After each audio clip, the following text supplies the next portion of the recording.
Okay, let's get positive.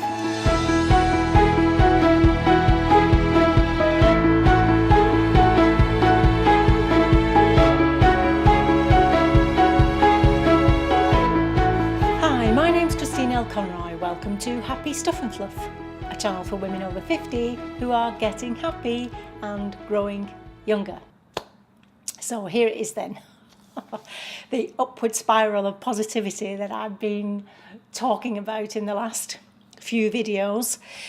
We are leaving the stinking thinking behind for the moment, but as you can imagine, there is a lot more to come in terms of stinking thinking. But I wanted to inject a little bit of positivity into our programme. Now, when I'm talking about positivity, like I said before, I'm not talking about forced positive thinking. But here's the link to the last video if you didn't see it. I'm talking about genuinely feeling and being heartfelt positive and how we can set about doing that. If you remember, one of our definitions of happiness is living a flourishing and fulfilling life, experiencing positive emotions most of the time. Not all of the time. As I've said before, negative emotions are important to us. So when we talk about positive emotions, then what are we talking about? Well, here are the top 10. Or here are. Positive emotions include these: joy, gratitude, serenity, interest, hope, pride, amusement, inspiration, awe, and that biggest of all biggies, love. So these are just 10 positive emotions that we're going to be working with. Now, we've talked before about the negativity bias we have that's been a survival factor for us. So when we're faced with danger, for example, negativity such as fear is essential. And that fear, that negative emotion, narrows our thinking and actions so that we can focus on eliminating the threat, whatever the danger is threatening.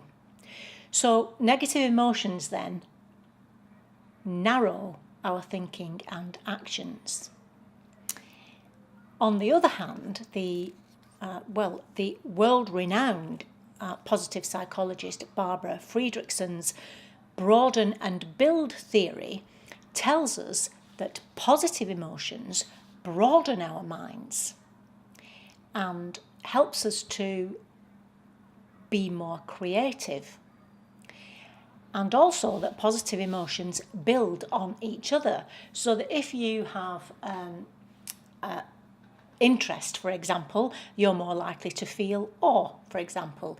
If you feel love, you're more likely to feel gratitude, and so on. You become more open to feeling good. Positive emotions make us feel good, but that's not the only reason they're here. As I say, positive emotions, according to Barbara Fredrikson, help us to become more creative. Opens us up to feeling good and leads us onto this upward spiral of thriving. So you start to see more possibilities. You start to deal better with setbacks because you become more creative in terms of how you deal with them, and that leads you to becoming more resilient.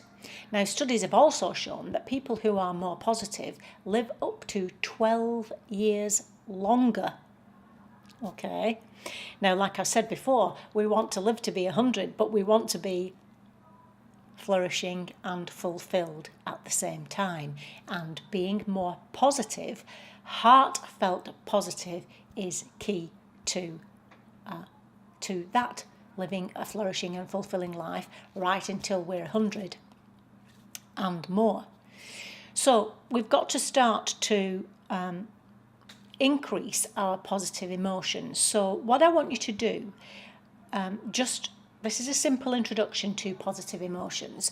I'm going to take one of those positive emotions and we're going to use serenity. And what I want you to do, I want you to get some post-it notes, the big ones if you can get them, and I want you to write serenity on it and stick it on your bathroom mirror, or stick it on your computer, or have something on your computer that flashes up serenity for you. And I want you to find different ways that you can experience the emotion of serenity every day for the next week. So find some different way of doing it. So for example, for you it might be sitting on a bench in a park, for example. It might be sitting meditating. It could be going to the art gallery. Perhaps not on a school day where there are children visiting. But you know, art galleries can be very serene places to visit.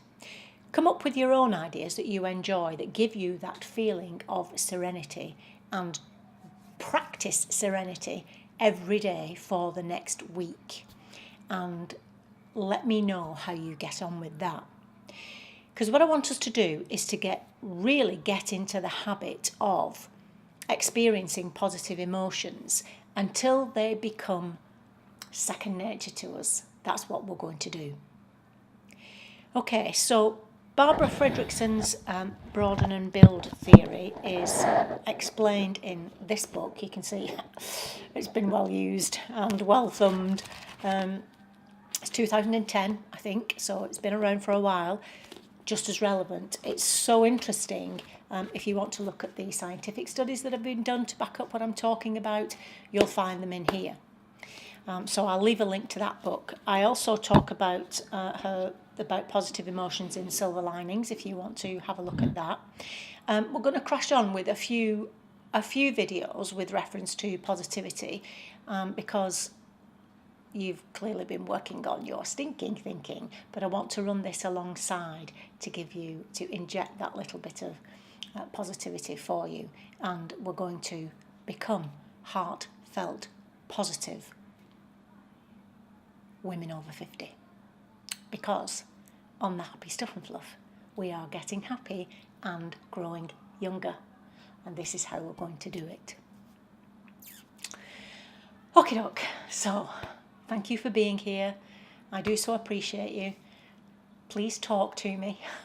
I answer all your comments, and I'll see you next time. Serenity.